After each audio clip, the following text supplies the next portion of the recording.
someone on the study committee, Jim Miranda, he reminds me of this as John, don't let perfect be the enemy of good. And, this plan's not perfect, but I think it's pretty darn good. Across the North Shire, much attention was paid during town meeting to an Act 46-driven school consolidation proposal, which would unify a total of 9 towns and 7 school districts into one entity.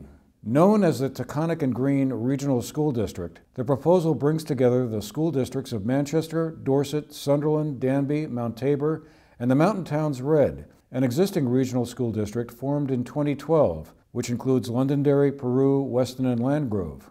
After months of merger committee meetings, discussions, and informational forums, voters in all 9 towns involved gave a collective thumbs up during voting on town meeting day, Tuesday, March 7th.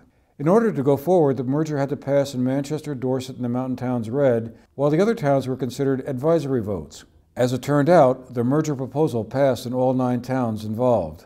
The widest margin of support came from Landgrove, which passed it by a 37-2 margin, followed closely by neighboring Londonderry, which approved the measure 167-16.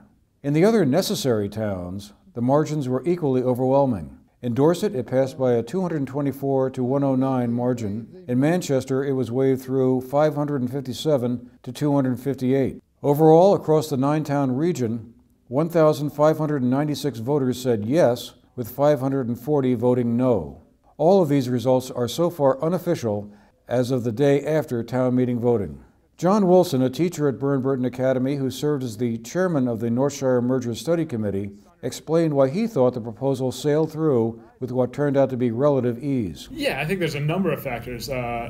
One being that I think the legislators in the area have done a good job explaining that this is not going away, and realistically, it's be good for us to take our destiny in our own hands rather than having to merge anyway. Secondly, I think that I'm proud of this study committee and the report it put together, and I think that these communities echoed that they were confident in the plan that we put together. Someone on the study committee, Jim Miranda, he reminds me of this as John, don't let perfect be the enemy of good. And this plan's not perfect, but I think it's pretty darn good. And so I think that's the communities recognize that. And also one reason is just a cultural reason that these communities having, the kids go, a lot of the same kids go to BRSU, go to BBA, and they're in the BRSU, and there's this natural bond between these communities. And I think where you see failures elsewhere in the state in study committees is there's some distrust between some of these. Not saying this is the common denominator, but I think it is for some of the failures in mergers. Is there's some distrust between communities, and these communities, I think they really do trust that. Their neighbors are going to watch out for their kids and are going to do right by their kids, which I feel, I think the whole committee, that's what we've been saying all along. All our kids are all our kids, and I think that these communities are ready to for that paradigm shift to think in those terms. Voters in the advisory towns of Sunderland, Danby, and Mount Tabor had to overcome concerns about what the proposal meant for them in terms of school choice at the 7th and 8th grade levels. Currently, those towns and their school districts operate elementary schools through the 6th grade, and after that, parents have a wide-ranging choice over where to send their children for the 7th through 12th grades. School choice is still an option for the high school years, but now, 7th and 8th graders from those towns will have to attend one of 3 area middle schools in Dorset, Manchester, and the Floodbrook Union School in Londonderry. This prompted some discussion at some of those floor meetings prior to the voting, such as this exchange in Sunderland. Speak to those people who are feeling still like they're on the fence about the merger. And I was feeling on the fence until about a week ago when I realized, did sort of a little cost-benefit analysis of my own. This merger is going to cost us a lot. We're losing 7 and 8 choice, okay? That's not a deal breaker, all right? But in our community, that has been a long-standing tradition that we've had 7 and 8 choice. And I think that we've had a number of families move into our area simply because we do have school choice for 7 and 8, okay? My second point that I wanted to make is that, just to say something that, reiterate something that Mary said earlier, is that tax break that we're supposed to be getting for the next 4 or 5 years, that we're going to go down to $1 and then get that little increase of 5%.